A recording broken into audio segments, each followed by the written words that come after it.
All right, let's dive right into a real-life cosmic detective story. We're going to follow the clues, piece together the evidence, and figure out the truth behind a mysterious visitor that came from another star. Recently, that what if became real. Something from deep, deep space actually did pay us a visit, setting off a firestorm of scientific discovery and public debate. Meet 3I/Atlas, a tiny smudge of light that traveled for billions of years from another star system, carrying secrets of its home with it. This is where our story begins. All right, let's dive right into a real-life cosmic detective story. We're going to follow the clues, piece together the evidence, and figure out the truth behind this mysterious visitor that came from, well, another star. I mean, it's a question that really gets you thinking, right? But here's the crazy part. Recently, it stopped being a what if. Something from deep, deep space actually did pay us a visit. And boy, did it set off a firestorm of both scientific discovery and, some wild public debate. So here it is. Meet 3I/Atlas. Yeah, I know, it might just look like a fuzzy little smudge in this picture, but don't let that fool you. This thing has traveled for maybe billions of years, all the way from another star system, and it's carrying the secrets of its home right along with it. So where does a story like this even begin? Well, like a lot of great discoveries, it all started with one single, really important observation. Okay, so picture this. Astronomers in Chile, at a telescope called ATLAS, that stands for Asteroid Terrestrial Impact Last Alert System, by the way, they spot this faint little thing moving across the sky. They weren't exactly sure what they were looking at first, but they had a pretty strong hunch it was something special. And the first huge clue was its speed. Get this, 58 kilometers per second. And that's its speed after you factor in the sun's gravitational pull. It was just moving so unbelievably fast. There was no way it came from our solar system. This thing was an outsider for sure. All right, so now we know it's from another star. The race was officially on to figure out what is this thing. And the first real clues came from just tracking its path through our cosmic neighborhood. And yeah, its trajectory basically sealed the deal. See, its path is what scientists call hyperbolic. Think of it like this. Our planets are on a closed racetrack, an ellipse, right? They keep going around the sun. This thing, its path was an open curve. It was moving way too fast for the sun's gravity to grab onto it. It was just swinging by for a quick hello before heading right back out into the void. And the numbers here just show how wild this path was. Its eccentricity, which is basically just a fancy word for how stretched out an orbit is, was over 6. Now, for some context, a perfect circle is 0, and anything over 1 means the sun can't hold on to it. So 6 is, it's out there. At its closest, it zipped between the orbits of Earth and Mars, hitting a top speed of over 68 kilometers a second. Just incredible. So, when astronomers got a better look, they realized, hey, this isn't just a dot of light. It had this fuzzy cloud of gas and dust around it. That's called a coma, and you could even see the start of a tail. Plus, it had this reddish color, which is another classic sign. So the verdict was in. This wasn't just a space rock, it was an active comet. So, case closed, right? Cool. A fascinating comet from another star. Well, not so fast.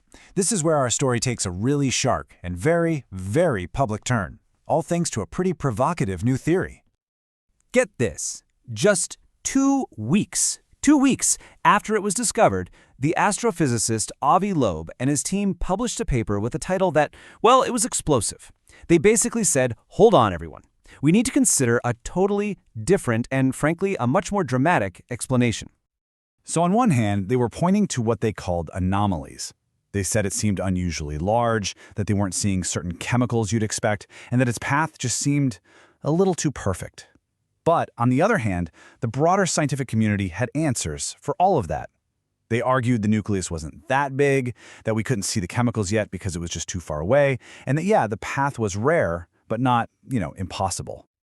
But let's be real, that careful scientific debate was almost immediately overshadowed. The alien probe theory just took off. Outlets like Al Jazeera picked it up, Reddit discussions just exploded. It went totally viral. I mean, it was the perfect storm, right? You got a mysterious object from space, a famous and controversial scientist, and an idea that's just so captivating. It sparked both fear and a ton of fascination all over the world. Okay, so now public speculation is just running wild. The scientific community needed to get some definitive proof, one way or the other. It was time to stop arguing and bring in the big guns. And by big guns, I mean the James Webb Space Telescope. With its just unbelievable power and precision, it was the perfect tool to finally, once and for all, solve this mystery. And the key piece of evidence came from what's called a spectrum analysis. It's kind of like taking a chemical fingerprint of the object. You take the light coming from that gassy cloud around the comet. You break that light down into all its different colors, like a rainbow, and you can see the unique signatures of the different molecules that are in there. So what did that fingerprint show? Well, it showed a whole bunch of gases you would totally expect to find in a comet. Water, carbon monoxide, stuff like that. But there was a really fascinating twist. It was super rich in carbon dioxide. And that wasn't just a clue about the comet itself, it was a clue about where it came from. It suggests this thing probably formed in a really, really cold part of its home star system, way far away from the warmth of its own star. So, the final verdict? It was pretty clear, and it was based on solid, hard evidence. 3I/Atlas is a natural object, a really extraordinary, super CO2-rich interstellar comet, but a natural comet nonetheless. Those claims about it being alien tech, they were just based on incomplete, early data. It was a case of jumping to conclusions before a beast of a telescope like Webb could get a really good look. So, the mystery of 3I/Atlas was pretty much solved, but its visit totally opened up a thrilling new frontier. It proved that these visitors are out there, they're coming through our system, and so now the question becomes, how do we get a good look at the next one? Like up close and personal. Because let's be clear, 3I/Atlas is moving way too fast for us to even think about catching it now. It's long gone. But its discovery has really gotten engineers and scientists thinking. How could we intercept a future visitor? How do you even begin to catch something that's moving faster than any spacecraft we have ever launched? Well, the leading idea is it's just beautifully elegant. You use a solar sail. So here's the plan. First, you launch a small probe and you just park it in an orbit near the sun. And then you wait. The moment the next interstellar visitor is spotted, you use the sail to line up the probe's path. And then for the grand finale, you do a super close flyby of the sun, using the intense pressure from all that sunlight like a massive thruster to accelerate your little craft to the insane speeds you'd need to actually catch up to it. And this isn't just some sci-fi fantasy either. People are actually designing this stuff. This here is a proposed design called Lightcraft. Instead of one giant sail, it uses a bunch of smaller vanes that can all be controlled separately. That makes it way more stable, much easier to steer, and you can pack the whole thing up into a tiny package for launch. Just stop and imagine what a mission like this could actually do.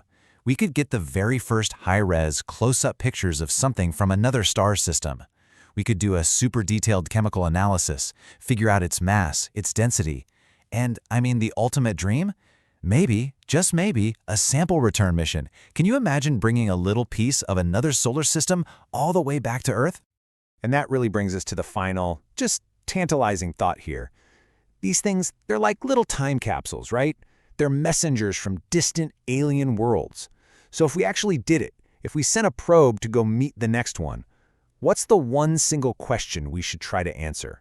What's the one secret it could tell us that would unlock the biggest mysteries about how planets and, hey, maybe even life get started out there in the rest of the galaxy? It's definitely something to think about. So the mystery of 3I/Atlas was solved, but its visit opened up a thrilling new frontier. The question now is, how do we get a good look at the next one? The plan is as elegant as it is daring, a solar sail probe, using the sun's own light as a thruster to achieve the insane speeds needed for a rendezvous. Imagine the first close-up pictures of a world from another star, a detailed chemical analysis, or even a sample return. These objects are time capsules, messengers from distant suns. So if we could send a probe to meet the next one, what's the one single question we should try to answer? What secret could it tell us that would unlock the biggest mysteries of the cosmos?